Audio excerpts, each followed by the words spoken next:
E aí, sabe aquela sensação de que a tecnologia está roubando o nosso foco?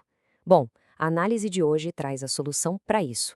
A gente vai mergulhar num método que é super prático, todo baseado em neurociência, para basicamente reprogramar o cérebro e, sabe, retomar o controle da nossa atenção.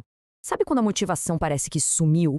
Ou aquela ansiedade que bate depois de horas e horas rolando a tela do celular? E o pior, quando as coisas que antes davam um prazer enorme, hoje já não têm o mesmo efeito?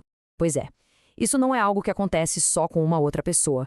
É uma experiência cada vez mais comum nesse nosso mundo superestimulado. Mas olha, a boa notícia é que essa sensação de esgotamento tem uma explicação científica e ela é bem clara. E o mais importante, existe um método super prático, baseado na biologia do nosso próprio cérebro, para reverter esse quadro, para a gente recuperar o foco e a motivação, certo? Então vamos fundo nisso. Para consertar qualquer problema, a gente primeiro precisa entender como a máquina funciona, né? E a máquina, nesse caso, é o nosso cérebro. Tudo começa com um princípio fundamental que governa o jeito como a gente sente prazer e dor. Imagina o cérebro como se fosse uma balança. O estado natural dele é o equilíbrio perfeito, um estado que os cientistas chamam de homeostase. O que acontece aqui, sempre que alguma coisa nos empurra demais para o lado do prazer, por exemplo, o cérebro trabalha na mesma hora para nos puxar de volta, com uma força igualzinha, só que na direção oposta. E aqui, olha, tá a chave de tudo, vinda direto da doutora Anna Lembke, que é uma das maiores especialistas do mundo em vício. A sacada é a seguinte: prazer e dor não são processados em lugares separados no cérebro. Na verdade, eles são dois lados da mesma moeda. Estão totalmente interligados no mesmíssimo circuito neural. Agora, o mais interessante é ver como isso funciona no nosso dia a dia. Quando a gente busca esses picos de prazer fáceis, sabe? Coisas rápidas como rolar o feed sem parar ou comer um doce, a balança, inevitavelmente, vai pender para o outro lado logo depois.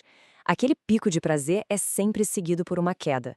E essa queda se manifesta como o quê? Ansiedade, falta de motivação, irritabilidade. Faz sentido. Então, esse sobe e desce o tempo todo tem uma consequência bem séria.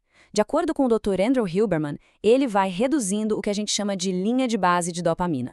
Pensa nisso como se fosse o nosso nível padrão de motivação e bem-estar. Conforme a gente bombardeia o cérebro com esses picos de prazer, essa linha de base, começa a cair. Esse gráfico aqui mostra o processo de um jeito perfeito.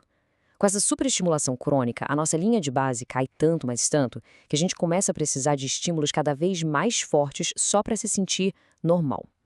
E aí, aquelas coisas simples que antes davam alegria, sei lá, uma caminhada, uma conversa, perdem a graça. É exatamente por isso que surge aquela sensação de apatia, de desmotivação. Ok, mas se o problema está na nossa biologia, a solução também tá. A ciência, felizmente, nos oferece um caminho bem claro para reajustar essa balança. E esse caminho é um protocolo de 30 dias. E por que exatamente 30 dias? Bom, esse é o tempo que especialistas como a doutora Lemke sugerem ser o mínimo necessário para as nossas vias neurais começarem a se recalibrar.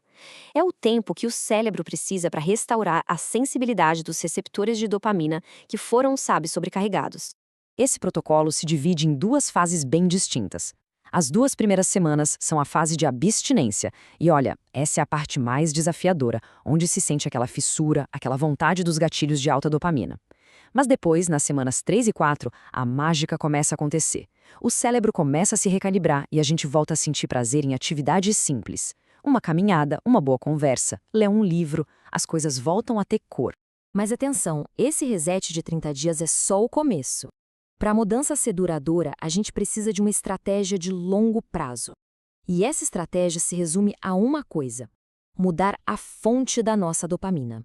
Essa estratégia de longo prazo se resume basicamente a uma escolha: buscar a dopamina barata ou a dopamina cara. A dopamina barata é aquela que vem de prazeres que não exigem esforço nenhum, tipo redes sociais. Ela causa um pico super rápido e uma queda igualmente rápida. Já a dopamina cara, essa exige esforço. Pensa em exercício físico, um banho gelado, aprender algo novo. O aumento do prazer é mais gradual, mas ele é duradouro e, o mais importante de tudo, ele eleva a nossa linha de base de dopamina em vez de derrubá-la. E uma das técnicas mais poderosas para ter sucesso nisso é a tal da fricção ambiental. A ideia é bem simples, na verdade. Em vez de depender só da força de vontade, que a gente sabe que falha, a gente muda o nosso ambiente para tornar os hábitos ruins mais difíceis e os bons mais fáceis. O exemplo clássico: se o problema é o celular, ele não dorme mais no quarto. Simples assim. A saúde mental começa no controle do ambiente ao nosso redor.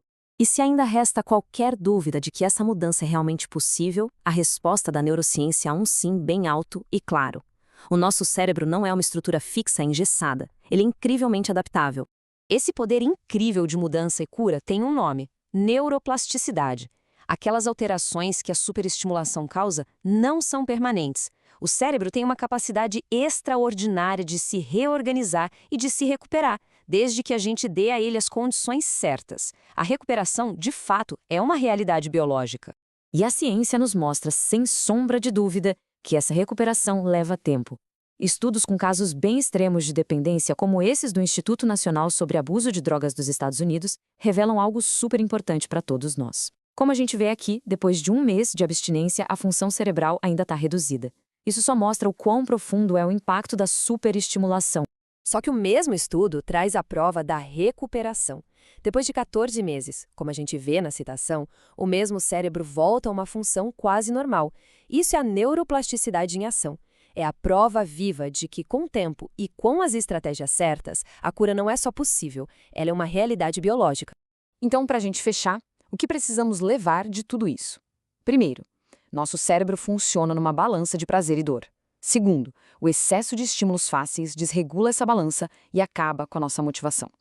Terceiro, um reset consciente, seguido pela busca de recompensas que exigem esforço, pode recalibrar o nosso sistema. E o mais importante de tudo, nosso cérebro foi feito para se recuperar. E tudo isso nos deixa com uma reflexão final, né? A neuroplasticidade mostra que não somos vítimas passivas dos nossos hábitos. Temos o poder de reescrever nossos próprios circuitos neurais. A questão, então, não é se o cérebro pode mudar, mas sim o que nós vamos escolher ensinar a ele. O que vamos treinar nosso cérebro para valorizar daqui para frente.